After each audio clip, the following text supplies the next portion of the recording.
क्या नाम स्थानीय था नॉवेल केस नंबर 14। बदर ने पुलिस स्टेशन के चक्कर लगा लिए थे, लेकिन अब उसे ये पता चल रहा था कि उमर खयाम की तो बेल हो चुकी है और वह जा भी चुका है। बदर ने एक सांस खींचा, मालूम नहीं कहाँ गया था और बेल किसने कराई थी उसकी। फिर उसके पैसे का ख्याल आया तो उसने अपनी बाइक घुमाई और वहाँ से अपनी दुकान पर वापस आ गया। दिमाग में सास की फिक्र थी। आज तीसरा दिन था। सास उसके साथ रहते पागल हो जाती। यकीनन वो दुकान के अंदर आया और सबसे पहले खुदा का शुक्र अदा किया। ये सब उसका था, उसने मेहनत की थी। अभी तो उसने उस प्लॉट का जिक्र नहीं किया था जो सिर्फ बदर के नाम था, और ये बातें उसे अप्पू की अलमारी में लिपटे हुए एक पेज बने की मिली थी। शायद हिसाब किताब था, और तब से वो पक्का हो चुका था कि इस घर में उसका बहुत कुछ है। वो खुदा का शुक्र अदा करता अंदर आया और अपने काम पर बैठ गया। उसकी दुकान ग्राहकों से भरी रहती थी, और अभी ऐसा ही हो रहा था। ताईजान भी दुकान से निकले और उसकी दुकान में आ गए। बदर ने तवज्जो नहीं दी, अपने काम में मगन रहा। ये बहुत हल्की क्वालिटी का कपड़ा है। वो उस औरत के हाथ से कपड़ा खींचते बोले। बदर की पेशानी पे शिकने पड़े कि ये वो क्या कर रहे थे। वो कुछ बोलता कि वो औरत खुद ही बोल उठी। भाई, हम पहली बार नहीं आए माशाल्लाह। बच्चे की दुकान से जो भी लिया बहुत ही अच्छा था। तभी दोबारा आए हैं। आप हटें ज़रा रास्ते से। वो औरत सोचता है जान के हाथ से खींची, ज़रा नागवारी से बोली और वहाँ से चली गई। तहजान उसकी पुश्त करते रहे और दूसरी तरफ बदर सर झटक अपना सामान समेटने लगा। तो तुम्हें लग रहा है तुम इन परों पे उड़ लोगे? बस एक दुकान और उधार का पैसा। वो जरा गुस्से से बोले। मुझे अल्लाह मुझे अल्लाह उड़ाएगा, क्योंकि ना ही मैंने किसी का हक मारा और ना ही किसी पर बुरी निगाह रखी है। मस्जिद का मौज़न होने के बावजूद। और ज़रा एहतियात से बात करें बदर जमान के पास आपकी बेटी है अब। अरे बाहर में की बेटी बेटी, मुझे कौन सा फर्क पड़ता है? पहले कौन सा पड़ता था जिससे वो तेरी माशुका को एक बड़ी उम्र के आदमी से ब्याह दिया था? तो इस दुकान को फौरी खाली कर, वरना तेरे लिए अच्छा नहीं होगा। मेरे मुकाबले में आना चाह रहा है वो पंकारे। बदर ने उन्हें हैरानगी से देखा। उसे लगा था वो सुहा और आराम से तो कम अज़ कम मोहब्बत करते ही हैं, लेकिन बात तो गलत साबित हुई। उन्हें सिर्फ मालो दौलत की हिर्स थी और तो कुछ भी नहीं। और वो बेवकूफ़ समझती है उसका बाप उससे मोहब्बत करता है। वो तंजिया मुस्कुराया। इशफाक साहब का खून खोलने लगा। बाहर निकले। बदर हर लिहाज उठाकर रख चुका था। मैंने कहा बाहर निकले और आज के बाद यहाँ कदम भी मत रखिएगा, क्योंकि मुझे वो प्लॉट चाहिए। अब चूँकि आप दबा के बैठे हैं और वो मेरा है। उसके मुंह से प्लाट का जिक्र सुनकर वो चौंके। किस बारे में उसे कैसे इल्म हुआ? लेकिन उसे इल्म हो जाना चाहिए। लेकिन उसे इल्म हो जाना इतनी भी बड़ी बात नहीं थी। वो तंजिया मुस्कुरा दिए। प्लाट तो क्या, अब तुझे अपना थूक भी ना दूं मैं? हाँ, ये तो वक्त बताएगा कि क्या होगा। उसने तायजान को धक्का दिया और वो एक स्टेप नीचे उतर के। दोबारा मेरी दुकान पर मत आइएगा। गुस्से से पुकार था। वो उन्हें हैरान कर गया था। जबकि तायजान मुड़ के और घर की जानिब बढ़ गया। उनका दिमाग काफ़ी तेज़ी से हरकत कर रहा था। वो मुड़े और रास्ते में से सुहा की पसंद की कुछ चीज़ें ली और घर आ गए। दुकान के लड़के के साथ वो लड़का चला गया और वो जैसे शिकस्ता कदमों से घर में दाखिल हुए। सुहा का बुखार अभी उतरा ही था। पहली बार बस चंद गोलियां खाकर बुखार उतारा था उसने, वरना ताईजान उसे रुई का पोया बना देती थी। वो अपने ही कमरे से निकल रही थी कि जब ताईजान की नज़र उस पर पड़ी और बेटे के लिए उन्होंने बाजू खोल दिए। सुहा को लगा उसके अंदर जैसे कुछ टूट रहा हो। वो दौड़ के बाप के बाजू में समा गई। सुहा बेसाख्ता बेशुमार रोती। ताईजान का भी ड्रामा अरूज पर था। ताई और बाकी सब भी उनके रोने पे इकट्ठा हो गए। अबू, अब उसे इतना अजनबी हो गए, वो बोली, जबकि उन्होंने उसके सर पे प्यार किया और उसके हाथ में सामान पकड़ाया। सुहा मुस्कुरा दी और मुख्तलिफ ड्राई फ्रूट्स थे। सुहा खुश होगी और इसीलिए सोफे पे बैठ के बदर ने बहुत बेइज्जती की आज मेरी। बस सर झुकाए बोले। धक्के देकर दुकान से बाहर निकाल दिया, जबकि मैं सिर्फ खाने पीने का पूछने गया था कि सुबह से काम में लगा है। नेकी भी तो अब तो दरिया में डालने वाली मिसल हो रही है, उन्होंने कहा तो सुहा ने माथे पर तेवरी डाल दी। अब दुकान चल नहीं पा रही तो शामिल हो जाए हमारे साथ। गुस्से में तुम्हें निकाल दिया अपने घर से, लेकिन बाप वो सब देख रहा हूँ। मेरी भोल सी बच्ची का क्या हाल करके रख दिया उसने। लेकिन जिद और अकड़। वो चुप हो गई। सोहा के चेहरे पर नागवारी के जरात फैल गए। इंसान फरामोश लोग हैं अबू, ये सब। इनकी बेटी की शादी करा दी हमने। हम लोगों ने 3 वक्त का खाना देते हैं और बेटे को दुकान भी दे दी, तभी इन सब के दिलों से नफरत नहीं निकल सकती। और दफ़ा करें, किसी की वजह सोचने की ज़रूरत नहीं। वो नजमा को देखते ही बोली। ताईजान ने उसका शाना जैसे फ़ख्र से थपथपाया कि आज वो बहुत अच्छा बोली थी। नजमा का चेहरा सा उतर गया और किचन से चली गई। अच्छा बेटा, तुमसे कहा था दुकान के कागजात। अब वो मैं ढूंढूंगी, अलमारी में ही होंगे, मैं आपको दे दूंगी। वो सुकून से बोली। ये हुई ना बात, वो हंसी है। ये काम बेटा जल्द से जल्द कर लेना। सुहा भी मुस्कुरा दी, मगर अब ताईजान ना मुस्कुराई। वो इशफाक साहब को तवज्जो से देखने लगी। बेटियों की रद्दमल से धोखा खा सकती है। वो नहीं, वो अरसे से उनके साथ थी, वाकिफ थी कि वो क्या चाल चल रहे हैं, लेकिन अब की बार बेटी के घर में उन्हें शर्म आनी चाहिए थी।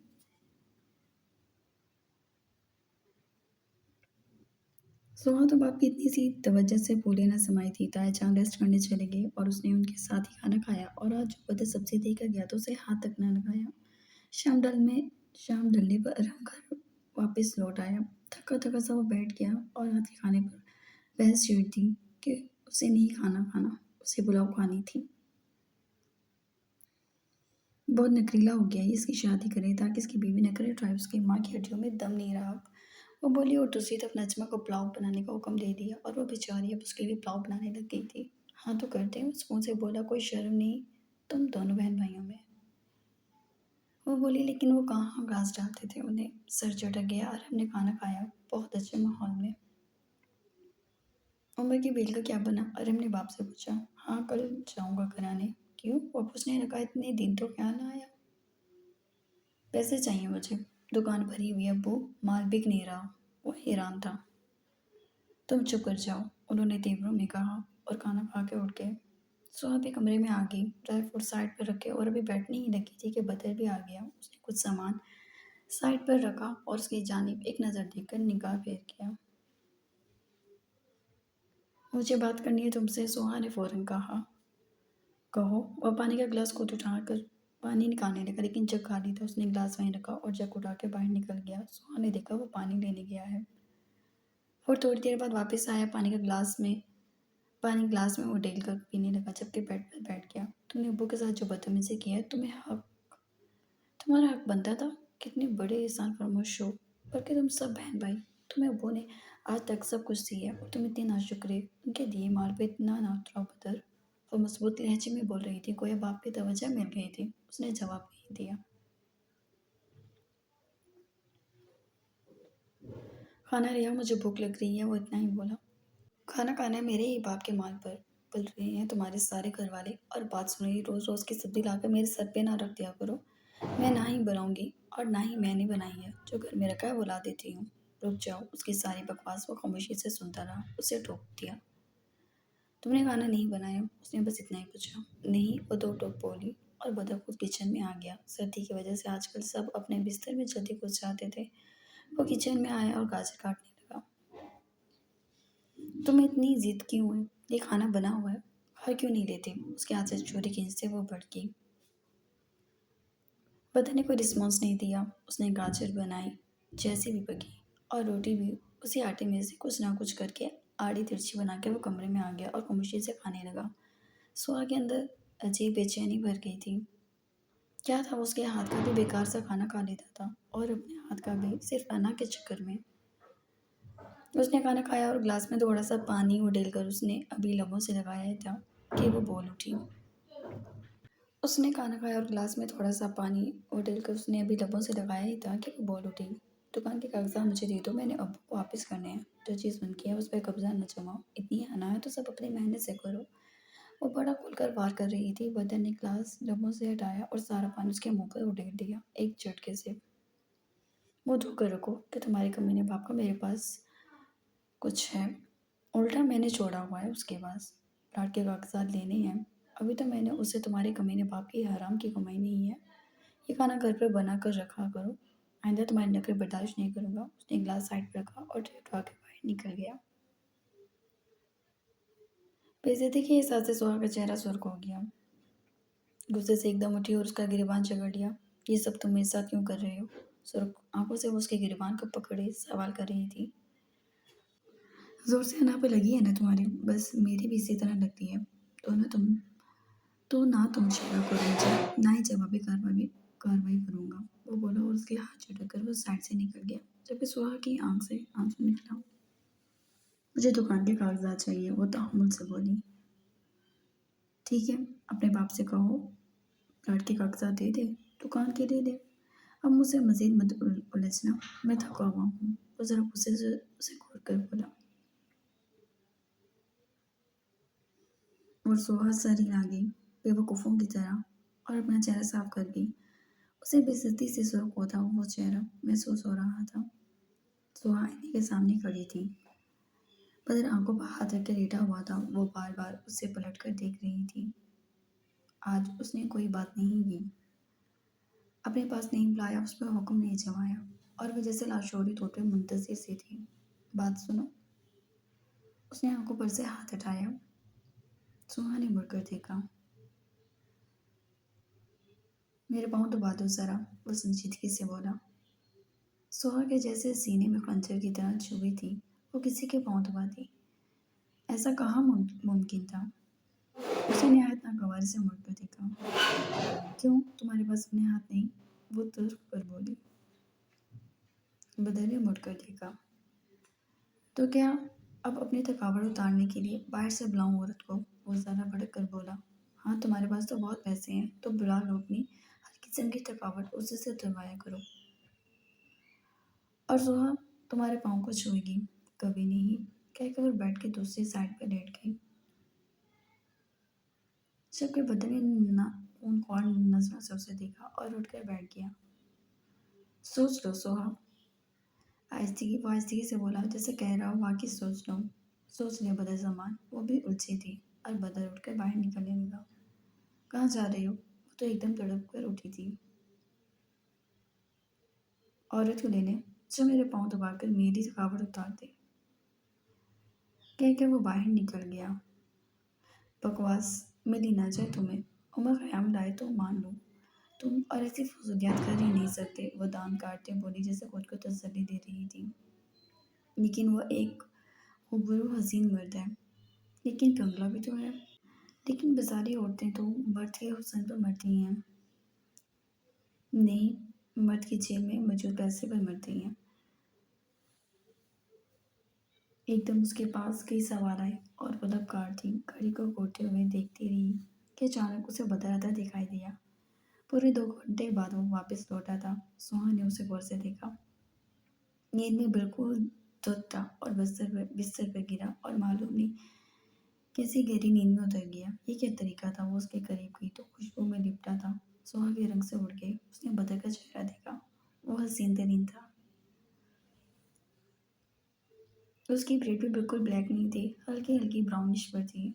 और जैसे ही बदर की शर्ट के कॉलर पर उसे लिपस्टिक का निशान दिखा तो सोहा जैसे खत्म ही हो गई। खड़े खड़े झंझोड़ दिया उसे। ये तुम क्या करके आए हो, वो चीखी। तुम्हारी ख्वाहिश पूरी, वो करवट लेते बोला, जबकि सब जानबूझकर किया था उसने। ना ही वो कहीं गया था और ना ही किसी लड़की की लिपस्टिक का निशान था। अव्वल तो वो अम्मी के पास था, जिन्होंने बहुत मोहब्बत से उसका सर दबाया था, और ये निशान उसने खुद लगाया था, मालूम नहीं क्यों। बदर सुहा की आंख आंसू उसके गाल पर गिरा। तुम ऐसे नहीं हो, तुम उमर ख़याम नहीं हो। मैंने गुस्से से कह दिया तो उसका मतलब ये तो नहीं है ये हरकतें करो तुम कैसे किसी लड़की के साथ सो सकते हो। मैं मर गई हूँ क्या, वो बुरी तरह रोते उसे झिंझोड़ती बोली। वो आंखें निकाल खोल उसे देखने लगा, जो बिल्कुल ही आउट हो चुकी थी। एक बात तो तय थी, वो नहायत जज्बाती लड़की थी। तुमने जो कहा मैंने वो ही किया। हाँ, मैं कहूँगी छत से कूद जाओगी तुम क्या तुम ये कैसे कर सकते हो। किस मनहूस के साथ सोकर आए हो, भड़की। हाँ, मैं तुम्हें धक्का दे दूंगा ताकि तुम मर जाओ। अब तक मत करना, मुझे नींद आ रही है, वो बोला और करवट ले ली। ऐसी की तैसी तुम्हारी नींद की, मैं पागल हूँ जो बुखार में भी तुम्हें वक्त दिया मैंने। तुम मेरे साथ इस किस्म की नाइंसाफ़ी कैसे कर सकते हो। मैं तुम्हारे हाथ पाँव ना तोड़ूंगी, मैं तुम्हारे हाथ पाँव ना तोड़ दूँ। बिला वजह ही बदतमीज़ी से आ गई थी उसकी बात पर। उसने तकिए के में मुंह दबा दिया। ये तुम क्यों छुपा रहे हो। तुम चाहते हो मैं पागल हो जाऊं। वो झंझला उठी और सर पकड़ के बेशुमार होती। मरम्मत कहीं नहीं गया था, मम्मी के पास था। वो जिस तरह पुट पुट कर रोती थी, उसे कुछ तरस आया सोहा पे। چپ ہو گئی، اس کی صورت دیکھنے لگی تو یہ لپسٹک، اسے تسلی نہ ہوئی۔ تمہیں انسان بنانے کے لیے جان بوجھ کے لگائی تھی، اور پرفیوم، اف، ہو بھئی وہ میرا ہی ہے، پہلے تو خوشبو نہیں آئی تم میں سے، تمہارے پاس دماغ نہیں تھا، اب ناک بھی نہیں ہے، مجھے ہو گیا ہے، وہ غصے سے بولا۔ قسم کھاؤ، قسم سچے کی کھاؤ، مجھے تو مرنے کے لیے چھوٹی کھا لو گے، میں کیوں کھاؤں اپنی ماں کی؟ اللہ کے علاوہ کوئی قسم جائز نہیں، تو کھاؤ اللہ کی، وہ جلدی سے بولی۔ ہاں بھئی قسم سے، وہ ضد ہوا تو اسے چین آیا اور پھر اسے گھونے لگی۔ تمہاری جان لے لوں گی بدر، اور تم کسی اور کے پاس گئے تو، وہ سنجیدگی سے بولی۔ مجھے تمہاری بکواس میں بالکل انٹرسٹ نہیں ہے، تم لائٹ بند کرو، ساتھ اپنا منہ بھی، سنجیدگی سے بولتا وہ لیٹ گیا۔ سوہا کو لگا جان میں جان آئی، اس نے لائٹ آف کی اور لیٹ گئی، وہ خاموشی سے جیسے سونے میں مصروف تھا، یہ کوشش کر رہا تھا۔ سوہا نے اندھیرے میں ہی اسے اٹھ کر دیکھا، بدر کی آنکھیں بند تھیں، وہ ڈر گئی تھی آج بہت، یہ ویسا ہی ڈرتا جیسا اسے ایزا کی محبت کا چھانکا ہوا تھا، بدر اس کا تھا ہمیشہ سے، وہ کتنا بھی ڈرتی وہ اسی کا رہتا۔ اس نے اس کا بازو کھولا اور سر رکھ لیا اور اس کا چہرہ دیکھنے لگی، بدر کے وجود میں جنبش نہیں ہوئی تھی، گہری سانسیں گوا تھی، وہ سو گیا ہے۔ میں ڈر گئی تھی بہت، میں تمہیں شیئر نہیں کر سکتی، وہ اپنی بے بسی بیان کر رہی تھی، اور پھر اٹھ کر اس نے اپنا آنسو صاف کرتے اس کے گال کو چھوا۔ اچانک بدر کے بازو کی گرفت سخت ہوئی تھی اس کی کمر پر۔ تم جاگ رہے تھے؟ وہ دنگ ہوئی اور پہلی بار شرم بھی آئی۔ بدر نے اسے چلتی آنکھوں سے دیکھا۔ یعنی اب تم میری تھکاوٹ اتارنے کو تیار ہو؟ وہ سکون سے پوچھنے لگا۔ سوہا کچھ نہیں بولی۔ بدر نے اسے بلینکٹ میں چھپا لیا اور اس پر کسی گہرے بادل کی طرح سایہ کر لیا، لیکن سوہا کی آنکھوں کی لو، اس کی آنکھوں میں بدر کے لیے محبت کا طوفان بدر کو کسی بھی عمل سے روک گیا۔ اگر آج یہ غربت ہوتی تو محبت کی بنیاد پر، اور نہ ہی اسے محبت کرتا تھا اور نہ ہی اس بدتمیز لڑکی کو خوش فہم کرنا چاہتا تھا، اس نے اسے چھوڑ دیا اور کمر لے لی اور خاموشی سے اس کی کمر سے سر ٹکا کے آنکھیں بند کر لی۔ اس کے لیے اتنا احساس کافی تھا، وہ اس کا ہے۔